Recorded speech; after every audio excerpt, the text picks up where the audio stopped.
Thanks for joining for this episode of the TechSpective podcast. My guest this week is Mr. Jack Fischer. So, Jack, if you could introduce yourself and give a little bit of your background, I think everyone will be very interested. You bet, and thanks for having me, Tony. I really appreciate the opportunity to be on here. As far as my background, I grew up in the Air Force, flying airplanes. Grew up in Strike Eagles, F-15Es, and then was a test pilot on all sorts of things, up to including the Raptor, the F-22. Went to do some time in DC, and then I went to the space program as an astronaut for about 9 years. Got to fly to the space station in 2017. Was up there for about 5 months, and then went back to the Air Force and helped that transition to the Space Force, from Air Force Space Command to the Space Force. Retired last year, and I ended up back in Houston working for a company called Intuitive Machines, and we are building a lander to get the United States back to the moon, launching in the first quarter of next year. All right, so that is super interesting on a few different levels. Number one, I did not realize that either you or Intuitive Machines are in Houston. So I'm actually in Houston as well. I'm in the Woodlands. Oh, no kidding. Cool. So that part is interesting. I guess one of the things I love everything about the space program. I love everything about the Air Force, really. So we could probably talk for the next 3 hours, but I've got to do later. But so I guess the first thing I'm really kind of interested in is so you're flying. You grew up in the Air Force. You're flying F-15s. What kind of sparked the transition, or how do you go about saying, you know what, I think I'm going to join the space program. I think I'd like to be an astronaut. Oh, that kind of preceded flying. So I was 6, and wearing a very fashionable crushed blue velvet jumpsuit, because that was sexy in the 70s, and visited Grandpa down here at Johnson Space Center, and they had that big old Saturn V laying on its belly. I saw that thing and thought that if humanity can put together something so incredible, I wanted to be a part of it, and I caught the bug really young. So I always wanted to fly, and I did, but the long game and my long-term goal was always to get to the space program. Once I got there, once I flew, it was, okay, how can I keep that domain safe? And that's why we went back to the Space Force. Had some family constraints there, and that kind of drove the retirement. But now I get to blend all of that together in trying to get us back to the moon. And so I think I've always had the bug. I've always been an explorer at heart, and space is really that last frontier that captured my imagination at a very young age, and I've always just been chasing it. Okay, very cool. So you're at Intuitive Machines. I was not familiar with it before, but doing research for this podcast and looking at it, I'm like, all right, it looks like there's a lot of cool stuff going on there, and you guys are really kind of breaking a lot of barriers in terms of commercial space exploration, which seems to be that's the in thing, with the SpaceX's and the Virgin space, all those other things.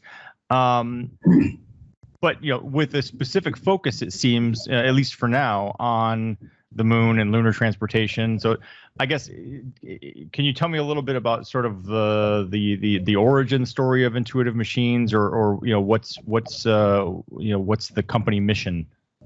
Absolutely. Well, it started as a think tank, and my dad used to call things fart in a dust storm. They were all over the place. They made, I think, 25 inventions in the first 2 years, in medical and UAVs, just all over the map. And it was started by 2 guys out of Johnson Space Center. So Steve Altimus is the CEO. He was the deputy director of JSC. and then Tim Crane, one of the senior engineers there. And they wanted to take what they had learned in human spaceflight, all those methodologies, how to make, tackle intractable, impossible problems, and apply it to a wider problem set. That was the first 5 years of the company. It started in 2013. And then about the end of 2017, NASA came out with the Commercial Lunar Payload Service Program, which is like commercial crew or commercial cargo program that they've done in the past, to, instead of doing a NASA mission to go back to the moon, paid commercial companies to do it faster, cheaper, see what happens. And they went all in. And that's when the company took off, because we have a lot of very passionate people, but it's when you get to eat ribeye steak every day, you can get some incredible talent, because there are no Brussels sprouts in this job. You get to work on something that's awesome, that inspires you every day. And so we have an incredible team. They are running fast. Like you said, our mission as of 2018 was to basically ignite the cislunar economy and to build the infrastructure we needed to do that. So I'm sitting in our control room. I'll give you a little spin tour here.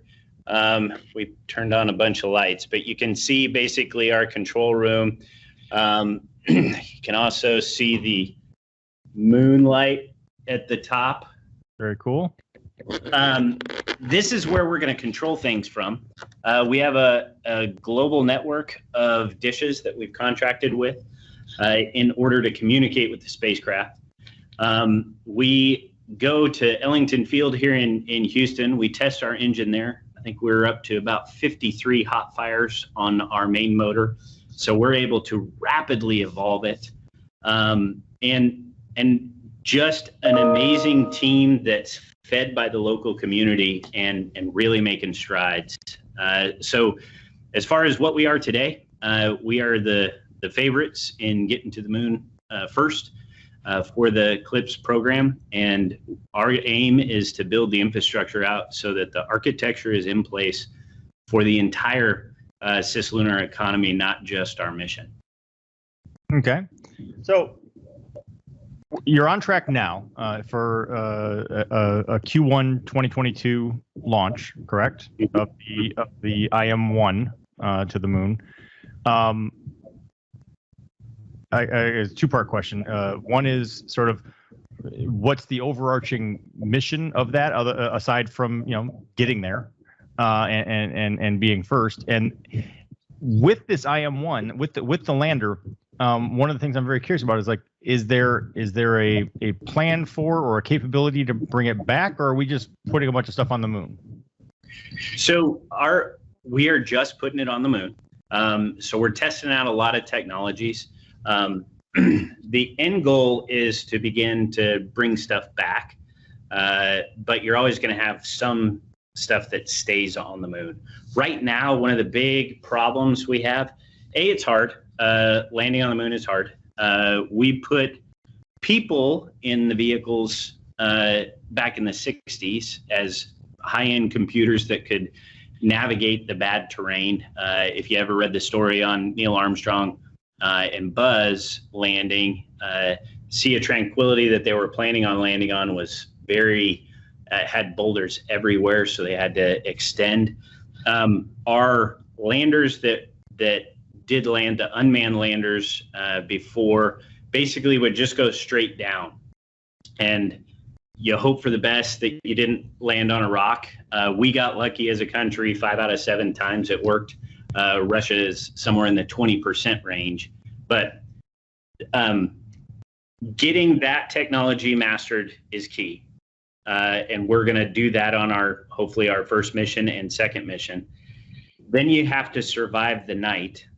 So you have to have the ability to keep things warm and running past when you're in shadow.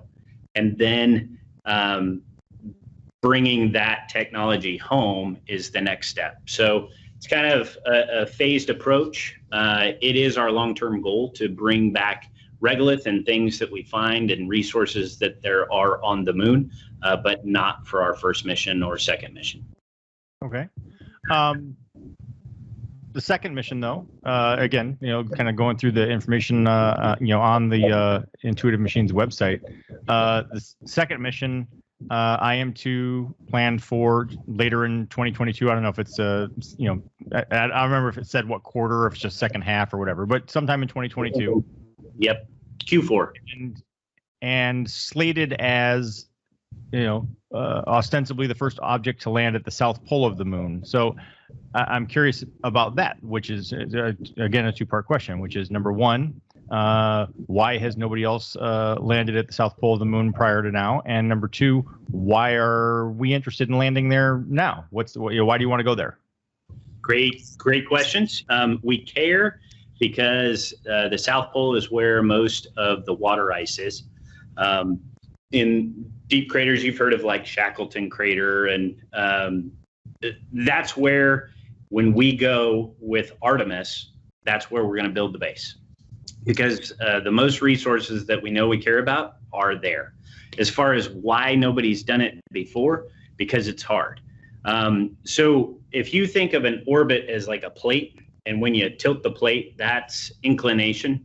To change inclination of an orbital path is really expensive in gas. And so to land at the poles, we have to rotate our inclination of that trajectory a lot. The good news is we have great motors. Our rocket engines that we've developed here they got some kick. So we're able to do that. And we have a very robust navigation system that can get into that polar orbit and get us on the ground down towards the South Pole. Okay. I was going to say, can't see because my head's in the way, but I've actually got the moon. Nice. That's Great. awesome. So I can just, pull that up and look and say, okay, so you're going to land here. Absolutely. And also, I was vaguely familiar with this, but like you mentioned Artemis. Is that the official name that we're going with for like the upcoming lunar base, lunar facility kind of thing? You bet. So that's NASA's program. They're working in conjunction with quite a few countries, but that is the large scale international effort to get us back to the moon with humans. Well, okay. So now I'm wondering, did NASA come up with that first, or did Dan Weir come up with that first? I believe NASA did. Have you read Artemis? I haven't read it, but very good book. We've been calling it Artemis for quite a while. I think Dan might have just copied that. I mean, it is a very good book. I recommend it. But yeah, it's interesting. So some of the other things I saw, related to, I think the IM2 mission, talked about the ice drill, and you mentioned the water at the pole, and there's also something about the Micronova Hopper rover. So what can you tell me about either of those things? Well, so you've seen a lot of little moon buggy type rovers, and those are fine. Like I mentioned, not much can survive the night without some form of radiation or some form of heat to keep it warm. So these rovers end up not being able to go very far. What we wanted to be able to do, there's some rough terrain on the moon, and we want to see in those areas that nobody's ever been able to see or go before. So the Hopper is basically a little spacecraft or drone that we can lower down from our main ship, and then basically it takes off and can go into a crater. And on our second mission, we're also going to have a Nokia 4G LTE demonstration where the lander can talk to our rover via that LTE. And so we can go into a crater, we can get data, we can tell it, back to the mothership, it can zap it to Earth, and it can come out of the crater before it gets too cold. So we can hop around and get a lot more data in places that a rover could never go. And the thing that's beautiful is it's the same technology that we're using on our big lander. So we're just building a smaller version of what we've already built. Interesting. A while back, I did some interviews. I want to say it was related to a Nat Geo thing, but they were doing. You remember when the Thai soccer team the kids got trapped in the caves, and oh yeah, the huge rescue mission and all that. They did a thing where they like used drones and like LiDAR to basically 3D map the entire cave system. And I was like, so as you were talking, I was thinking, well, it might be interesting to do something like that with the moon caves and like build out a whole 3D map of like, well, what do these caves look like? Yeah, absolutely. It's a little bit harder when it's a vacuum, so you don't have any air, and we can't have the cool little helicopters and drones like we have here. But it's the same principle, and that's exactly what we want to do. So are you? I mean, I know where Ellington is. I know where Johnson is. Are you in that area? You bet. So we have 2 facilities now. One is it's the Boeing building on Bay Area Boulevard here in Houston. And then the other one is at Ellington, right next, we were basically the first tenants of the spaceport. And the new facility that we're starting here in a couple months is right next to it. So it's literally 100 feet from our old facility is going to be our new facility. And that's going to combine everything, give us increased production capacity to build like 4 landers at once, and also some other capabilities for other customers that we're trying to onboard. Okay. When you launch, are you launching, or are you like hitching a ride with NASA or SpaceX or somebody? And B, where are you launching from? We are launching from the Cape on a SpaceX Falcon 9. 5500 is the type, and we have been working with SpaceX to have multiple launch deals. So we bet on them, and they've been good partners for us.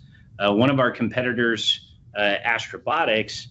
So in the first 6 contract wins for CLIPS, we've won 2, Astrobotics has won 2, and then a company named Maston and one named Firefly have each won 1.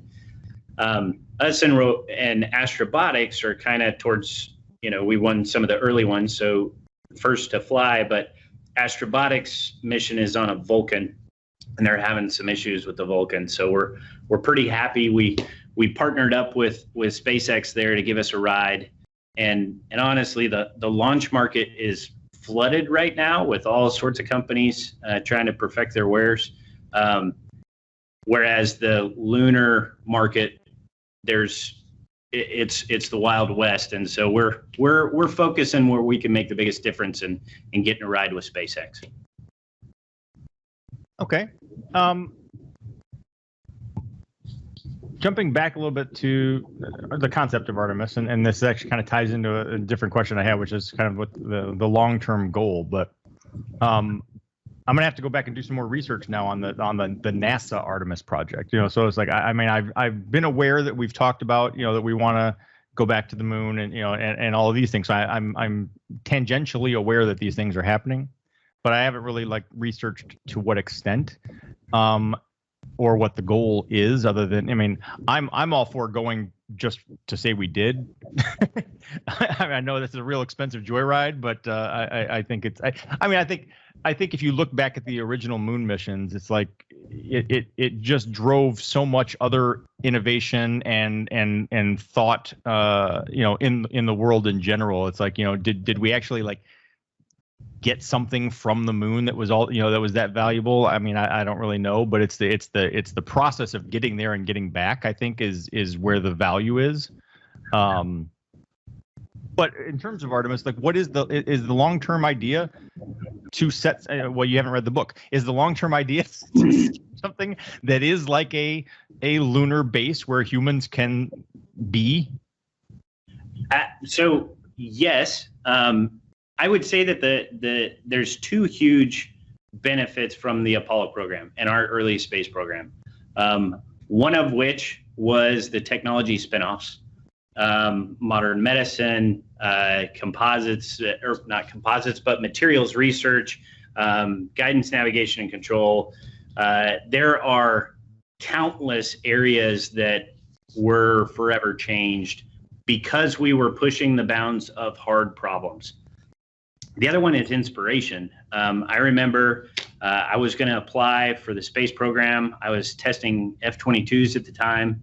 I'm in a brief. They found out I was applying. We talked about it a bit. I'm like, well, who in here was inspired by the space program? Every single person in the room raised their hand. So the most incredible fighter ever built by man, you gotta give it a little roar, was designed by the men and women who were inspired by the space program. It's that inspiration is hard to quantify the value, but it's real. The other thing that we have to think about is that the Earth won't last forever. And at some point, we do need to be a multiplanetary species. If you ever listen to Elon, that's all he talks about. That's all Bezos talks about. That's why they got into space, because they want us to have another option and to grow and evolve and be better as humans. And so that's the end goal of the space program. If you take that down a notch, Artemis's short-term goal, so this was in the last 4 years, President Trump was trying to get us to the moon by 2024. That has probably, nobody's really announced it yet, but that will slip probably to 2028. And we are the bots then boots, so robots then people. We're the precursors to get that technology refined, get it down. And then if you've heard of the Human Landing System, HLS, so there were 3 big companies that were vying for that. SpaceX, a large consortium of smaller companies led by Dynetics, and then a national team with Blue Origin, Lockheed Martin, and Northrop Grumman. Those 3 teams just had a down select, and they only picked SpaceX. So that is under protest right now. I believe they'll make the decision in August, but then they're going forward with on Starship, if you're familiar with that vehicle, creating a ride to the surface of the moon on Starship. Is there, to your knowledge, is there any part of this plan long term that would have us build basically a launch platform on the moon? Like the ability to, we waste a lot of fuel just getting out of Earth's atmosphere. Absolutely.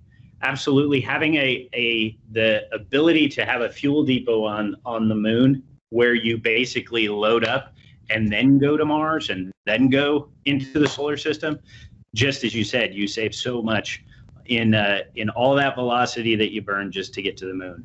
And as we get smarter and better of cultivating the resources that the lunar surface and the moon itself has to offer, that's another big draw where a commercial business like us can actually make money. And so that's where you get the most powerful weapon in the U.S. arsenal is capitalism and entrepreneurial spirit of our commercial businesses. If we can find a way to make money, we're going to make it happen. Which I'm all for. I was going to say though, this might be outside of your scope or above your pay grade or however you want to look at it, but I think there's also we're going to eventually come upon the question of who can really claim ownership. It's like if we're there and China's there and Russia's there and everyone's there and we're all like claiming parts of this satellite orbiting Earth. I think we might have some interesting economic and legal battles over that. You are absolutely right. That is like I said, right now it's the Wild West. There are efforts underway We do have treaties from the past that have tried to address those issues. Since there were so few people there, it didn't really matter. Now, as we go forward, if you've heard of the Artemis Accords, this is something that our previous administrator, Bridenstine, started, and a large number of countries have signed on. And exactly as you're saying, how do you define that? What are the norms of space? What is the political ramifications for who owns where you land? How far out does that extend? What about the mineral rights, the resources, all of those things? They still need to be worked on. Well, and I think, I don't know that we'll get there in the next 10, 20 years, or maybe even my lifetime. But, if you look at science fiction in general, it seems like there's only two pathways. One is like a complete dystopia, where it's a dystopian hellscape where everything's bad, and the other is basically countries don't exist anymore. It's a global coalition, and when you look at Mars, the Nat Geo series, and Mars, the like it's always a multinational organization of space programs that work together to accomplish these things, which in my opinion just makes more sense. I mean, I look at, like, we have these rovers on Mars, and then China landed a rover on Mars, and it's like, well, that seems like a waste of time and resources. Why didn't we just work together and do one rover where we cooperate and work together? No, you're right. I lived on the International Space Station. I did my training with the Russians. I flew with the Russians. I had an Italian. I had a Frenchman. It almost sounds like a start of a bad joke, but that's life aboard the International Space Station. It's the greatest example of international cooperation in the history of humanity. And that's where we should drive to get to. Unfortunately, humanity's not ready yet. Right. And we have to evolve before we can work together, like you're saying. And right now, unfortunately, we're not there.